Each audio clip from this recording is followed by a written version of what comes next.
Madame, monsieur, bonsoir. Un sujet, l'entraîneur. Quand on regarde sur les dernières saisons, c'est le fusible. Dès que ça ne va pas, l'entraîneur saute. Est-ce qu'il y a justement un profil type pour être entraîneur? Par exemple, Rabah Madjer dit, lui, j'ai pas besoin de passer par une formation. Mon statut d'ancien joueur ayant évolué à Valence, à Porto, également avoir fait un passage dans les pays du Golfe, me permet aujourd'hui de diriger un club. D'autres disent non, à l'exemple de Zidane, qui est parti, qui a pris le cartable, les cahiers, qui est parti étudier pour revenir aujourd'hui et diriger, être le patron du banc du Real Madrid. C'est deux théories qui s'affrontent. Avec nous, deux entraîneurs pour en parler. Tout d'abord, Hussein Zekri, entraîneur-formateur. Bonsoir, merci d'être avec nous. Mourad Wardi, entraîneur également. Bonsoir. Alors, messieurs, un entraîneur, est-ce qu'il faut que ce soit obligatoirement passage par les diplômes pour aller entraîner, ou bien simplement le vécu suffit? Je pose la question. Bien, il va falloir commencer par quelque chose d'abord, parce oui. que je m'excuse, mais je ne répondrai pas directement, crûment sur la question. C'est très large, hein, bien sûr. C'est un sujet très très large, parce que la question sûr. De l'entraîneur... Là, parce qu'on dévie, on dérive vite vers une réponse qui ne serait pas propre si on n'étudiait pas bien la question. Très bien. Être entraîneur, d'abord, c'est quoi? Un entraîneur de très haut niveau, c'est quoi? Voilà. Très simple. Voilà, on va le faire différemment. Justement. Maintenant, il y a... il faut d'abord définir qu'est-ce que c'est l'entraîneur. Dans l'entraînement, il y a la préparation, le côté préparation, et il y a le coaching. Le match. Le match, voilà. Donc il y a deux phases bien distinctes. Cette préparation, elle concerne à une large mesure, par exemple, en premier lieu, une préparation à une carrière, donc c'est de petit âge jusqu'à l'âge, disons, adulte. Et puis, il y a la préparation à la compétition, à un match, à une saison, donc le côté préparation. Et il y a le côté coaching. À la fin de la préparation, on commence à sélectionner un ensemble de joueurs pour jouer un match. Là, à titre d'exemple, par exemple, en début de semaine, si on prend un cycle de préparation, début de semaine, on est plus entraîneur que coach. Et plus on s'approche du match, on devient plus coach qu'entraîneur, parce qu'après, c'est uniquement la direction. Donc c'est inversement proportionnel, là, plus on s'approche.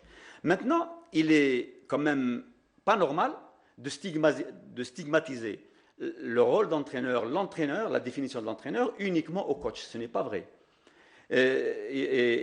Pourquoi les gens peut-être, en sachant que la préparation, elle demande, bon, c'est très important, c'est compliqué. La conception, il faut du savoir, il faut connaître la science.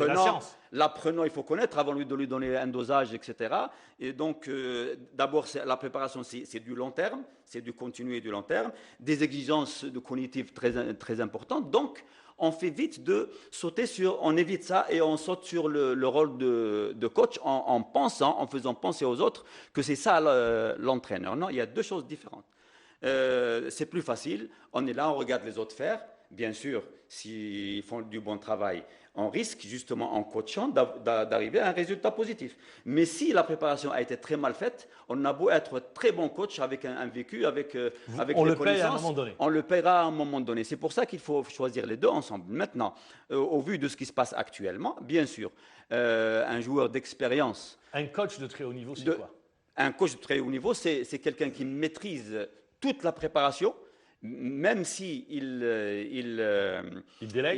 délègue aux autres, mais il contrôle tout. Et ensuite, il parvient à tirer, parce qu'il demande de préparer les joueurs à leur meilleur niveau, pour ensuite, lui, avec sa communication, sa bonne communication, et puis son coup d'œil, son flair, il va choisir les mêmes joueurs et les diriger pour le match. Moi, je dirais qu'un coach de haut niveau, c'est celui qui sait s'adapter à des situations. Aujourd'hui, prendre un club de niveau bas et prendre un club de haut niveau, ce n'est pas la même chose.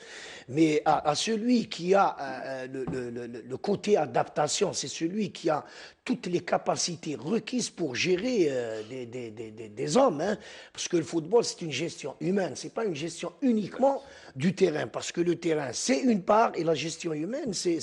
Un entraîneur, moi je dis toujours, c'est un un directeur des ressources humaines. Bien sûr, c'est un Exactement. directeur des ressources humaines. Donc, on a beau avoir toutes les capacités requises sur le plan d'entraînement et on n'a pas cette capacité de mener à bien les zones, on va échouer même si on est comment dirais-je, on a les plus hauts diplômes. Mais ce qui est sûr, qu'en football, le football, c'est pas une science du résultat. C'est-à-dire, on parle trop souvent, c'est pas une science exacte. Le résultat n'est pas exact. Hein, parce qu'il y a une confrontation directe entre deux équipes. Mais la science de l'entraînement, elle est exacte. Aujourd'hui, si on doit mener à un échelon important une équipe, il faut qu'on connaisse toutes les... Il faut qu'il y ait la maîtrise des différents aspects. Oui, la maîtrise des différents aspects. C'est vrai qu'aujourd'hui, dans les grands clubs, on cherche le charisme. Mais derrière le charisme, c'est la qualité. Mais il y a la compétence. Oui, la qualité de l'homme. Et quelle que soit la grandeur de ce joueur, de cet ancien joueur, il est obligé d'aller passer ses diplômes. Parce que si on s'ouvre carrément à l'ancienneté, c'est tout le monde qui peut être, et il va y avoir confrontation. Justement, la stat est là. Elle montre, au très haut niveau, très peu de joueurs ont réussi comme entraîneurs. On peut les citer, hein, les deux doigts d'une main, c'est très simple, vous les avez. Hein. Vous avez notamment, on peut citer Johan Cruyff, le regretté Johan Cruyff, on peut citer Pep Guardiola, également. Platini. Il n'a pas réussi. Oui.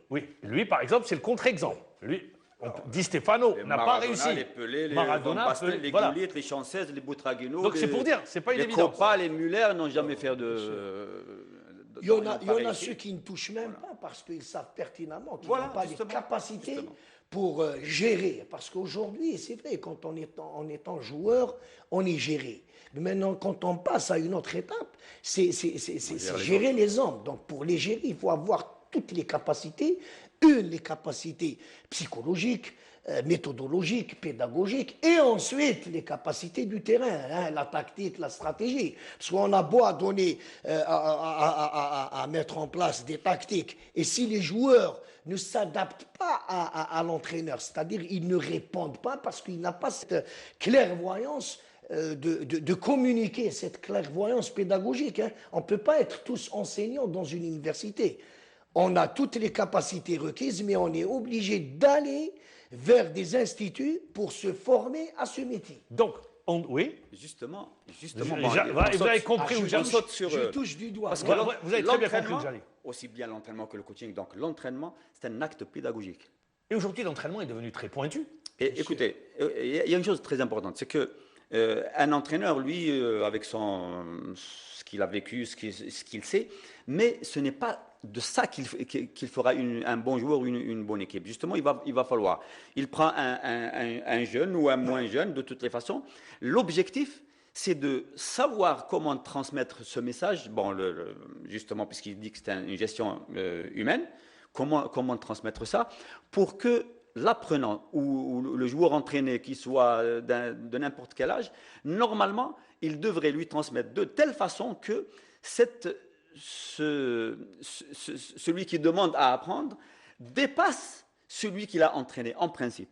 C'est très profond comme teneur de ce message pédagogique. Il ne suffit pas seulement de le faire jouer un match, mais de lui faire apprendre justement à penser de lui-même, avec une certaine liberté, avec une certaine... comment lui ouvrir son esprit pour se découvrir lui-même des choses. Donc ce n'est pas si facile d'être entraîneur qui réussit, c'est quand il a un groupe qui va se sacrifier pour lui, qui va tout donner pour lui.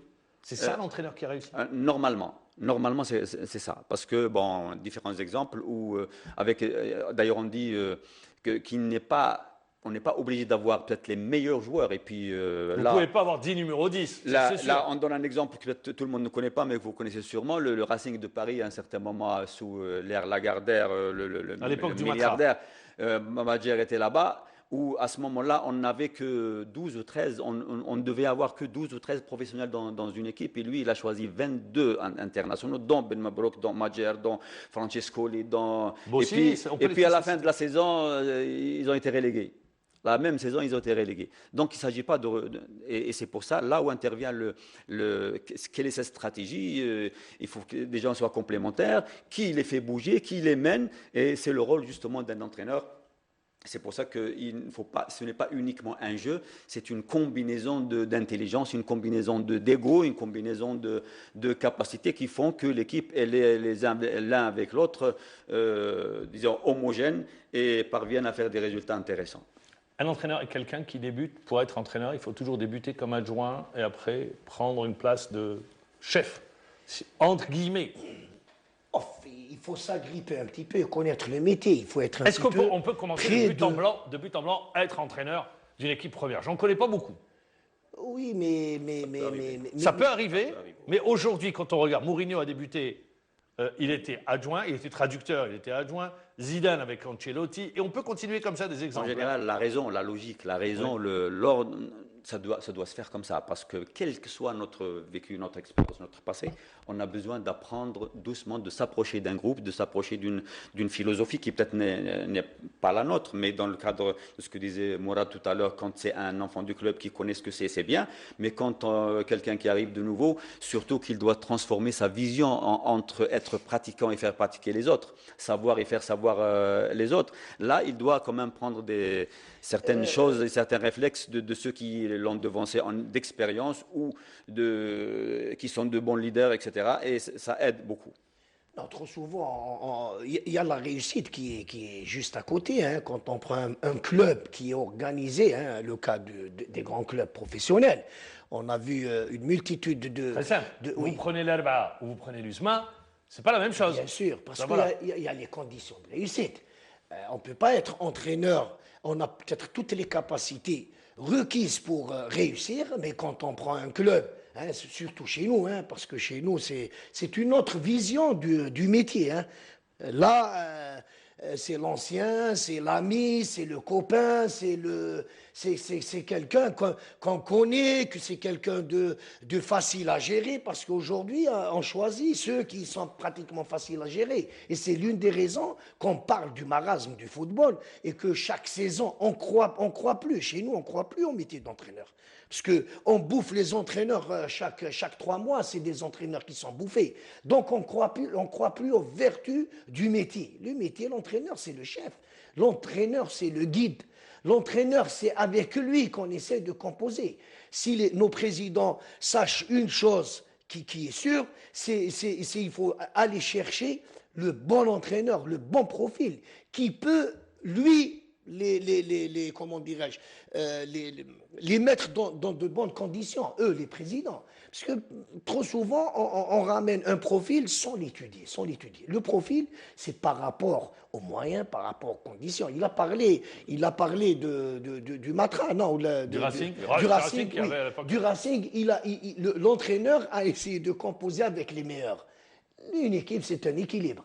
Donc, c'est l'une des raisons que je dis l'entraîneur, à mon avis, c'est lui l'architecte, c'est lui le chef d'orchestre dans un orchestre. C'est lui qui dirige l'orchestre. Oui, il dirige l'orchestre. Et l'orchestre, c'est l'équipe, c'est les moyens. Pour pouvoir jouer la symphonie. Bien sûr, pour pouvoir jouer une bonne symphonie. Ce n'est pas une symphonie qui a des notes un petit peu, qui part de là et de là. Moi, je dirais que c'est un architecte, c'est un chef d'orchestre, c'est un directeur des ressources humaines, parce que c'est une relation constante. En d'autres termes, quand je vous entends, messieurs, parce qu'il y a un débat chez nous, parce qu'on revient à la réalité chez nous. Non, ancien joueur, il peut devenir entraîneur. Mais il y a l'obligation, d'accord, mais il y a une obligation, il y a une contrainte tout de même. La contrainte, c'est d'aller passer ses diplômes. Bien sûr. Non, il y a des contraintes internes. Normalement, on ne devrait pas s'engager ou épouser un métier. Normalement, logiquement de soi-même, on ne devrait pas y aller parce qu'on ne connaît pas tout. Mais maintenant, il y a une obligation réglementaire, administrative. Bon, au-delà. C'est tout à fait logique. D'accord. Est-ce qu'il suffit de passer le CAF A, le CAF B pour être entraîneur, messieurs? Je vous pose la question. Non, écoutez, par exemple, pour être enseignant, on peut être agrégé en mathématiques ou je ne sais pas quoi, mais on n'est pas forcément un bon enseignant. Tout à fait. Oui. On doit aller dans une école d'enseignement, l'école nationale par exemple, pour pouvoir acquérir et comprendre comment on fait pour transmettre un message, etc. Donc ça n'a rien à voir. Maintenant, être un très bon sportif de très haut niveau. Il faudrait aussi passer les étapes pour savoir qu'est-ce qu'on doit faire pour organiser une équipe, pour respecter les âges d'un enfant, pour comment attirer l'attention d'un joueur, comment faire organiser une défense. C'est pas parce qu'on a su nous-mêmes qu'on sait faire les autres. Ça, c'est très, très, très, très... Bon, c'est faux, et il faudrait absolument se rendre à l'évidence que nous devons prendre des cours pour essayer d'expliquer, d'éclairer tout ce qu'on a connu en tant qu'acteur pour justement pouvoir les transmettre. C'est une formation pluridisciplinaire Non. pour l'entraîneur. Quand je parle de formation. Oui, on doit on doit connaître beaucoup de choses. Hein. C'est pas uniquement la passe et la conduite et la frappe. Hein. On doit connaître comment, même la passe, elle a ses ingrédients tactiques et de compréhension. Même la passe aujourd'hui. Si vous voyez vers la fin des matchs, on parle de passes précises, passes réussies, passes non réussies, tirs cadrés, Quand je dis non cadrés. pluridisciplinaire, c'est-à-dire il y a de la mécanique, il y a de la biomécanique. Bien sûr, Voilà, c'est ce que je veux dire. Hein. Non, mais là, c'est le métier d'entraîneur, il est différent. Hein. Il y a deux phases. Il y a la phase où l'entraîneur est formateur. Il est là comme dans l'enseignement. On commence par le primaire, c'est des paliers. Ensuite, quand on part à l'université, ça veut dire que... Quand vous êtes au plus haut niveau. Au plus haut niveau, l'entraîneur, il est là pour gérer des situations. Gérer des situations, c'est-à-dire il a un objectif bien déterminé. Hein? Objectif d'accession, objectif de titre, objectif... Là, c'est un autre comportement. Et au plus haut niveau aujourd'hui, on parle d'un staff élargi où l'entraîneur est là pour donner, comment dirais, et coordonner ce grand staff. Et s'il n'a pas les capacités d'ordonner, de coordonner, de faire cette liaison entre tout ce qui doit se faire sur le terrain, parce que lui, il vient vers la fin et il fait pratiquement la synchronisation de tout ce qui a été fait chez le préparateur physique, parce qu'aujourd'hui, on parle même d'individualisation de l'entraînement. C'est pour ça que je disais tout à l'heure, c'est très pointu aujourd'hui. C'est très pointu qu'on n'a pas aujourd'hui et qu'on ne comprend pas que le football est devenu quelque chose de pointilleux. Donc, c'est l'une des raisons que les gens doivent savoir que quand on va pour obtenir un permis de conduire, la première des choses qu'on fait, le premier examen qu'on fait, c'est on doit passer le code. Parce que le football, c'est une codification. C'est pas prendre une voiture et commencer à conduire ensuite faire des dérapages ou des accidents. Donc, si on ne connaît pas la codification de la route, on ne connaît pas la codification du métier, de l'entraînement, ça veut dire que quelque part, on va se taper sur des choses qui... Merci, moi, parce que tout le monde veut sauter au niveau, au coaching de l'équipe senior, de l'équipe nationale, mais il faut d'abord savoir comment y arriver, et c'est pour ça que, pourquoi vous l'avez dit tout à l'heure, c'est que pour la préparation, pour l'entraînement lui-même, c'est qu'il faut de la méthodologie, de la pédagogie, de la psychologie, de la biomécanique, des statistiques, on ne veut pas passer par là, c'est trop lourd, c'est trop long. C'est ce que répugne généralement chez nous. Ça, voilà, exactement. Et bien sûr, un peu de vécu et de la gestion humaine pour la préparation. Et c'est plus facile pour le coaching. On ne demande pas à quelqu'un, on ne demande pas à un joueur senior de lui...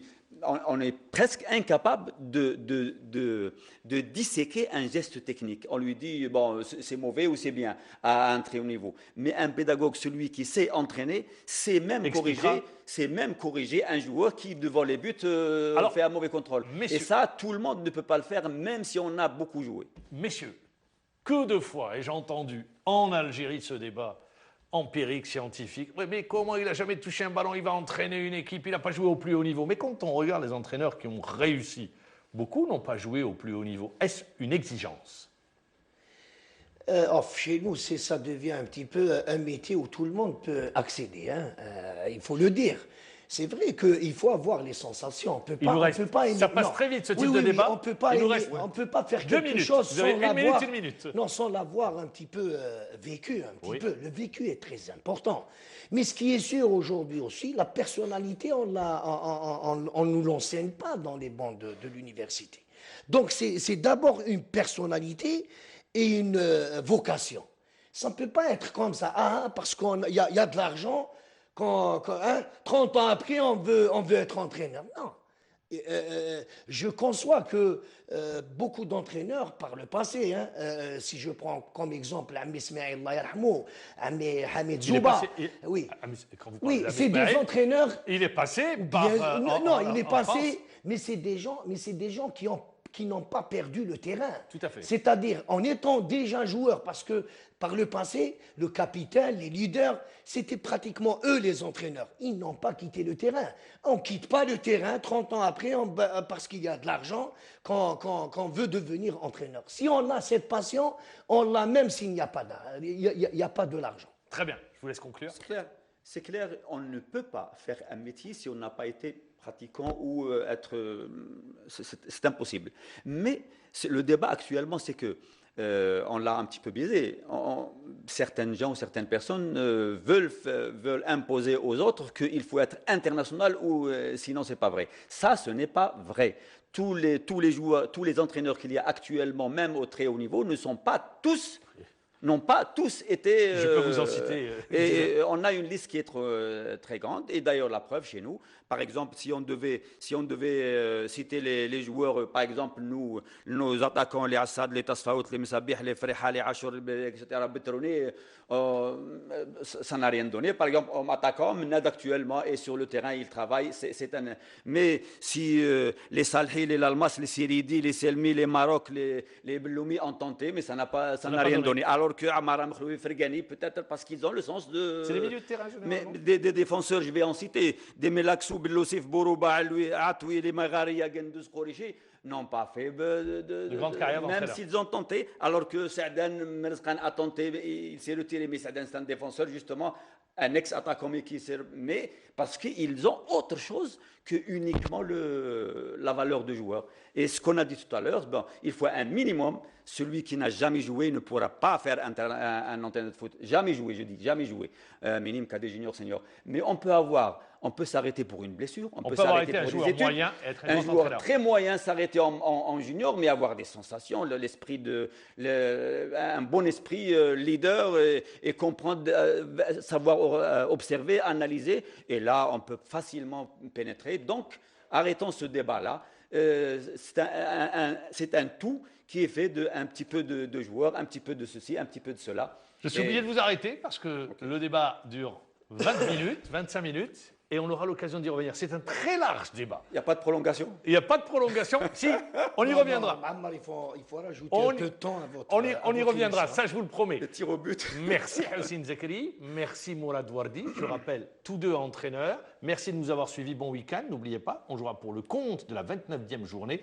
L'enjeu, c'est la 2e place, mais également qui va accompagner l'Arba et l'Azmo d'Oran en Ligue 2. Rappelons, ça a joué entre Blida et